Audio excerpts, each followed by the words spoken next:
We're at Matanzas, Hartsdale, New York. The winner of Best of Westchester, Best Cuban Sandwich. So of course I had to come try Westchester's Best Cuban Sandwich.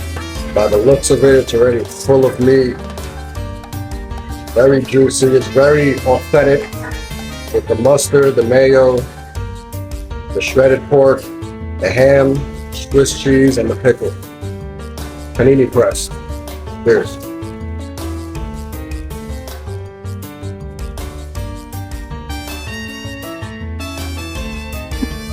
Wow.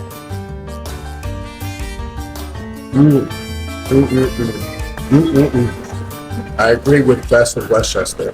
100% it is the best Cuban sandwich in Westchester.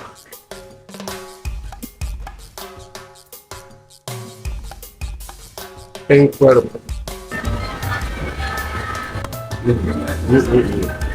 Wow. You know how when you're home and you make yourself a sandwich, you have no limits, you put extra cheese, extra meat, extra toppings, whatever the case is, you're in control. This tastes like a homemade sandwich. Incredible.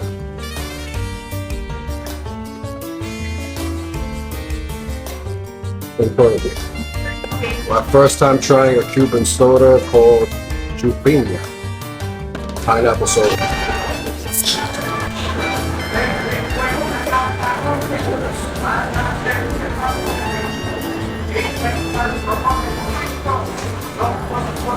Wow. That's delicious. It says very low sodium on the back. That's good. It's delicious. I don't know if you can tell by the sweat on my head. It's a very hot day today. The people of Westchester spoke. This is the best you're gonna find anywhere in Westchester. Matanzas, Hartsdale, New York. 100% come give them a try. Thank everybody for watching. Peace and love.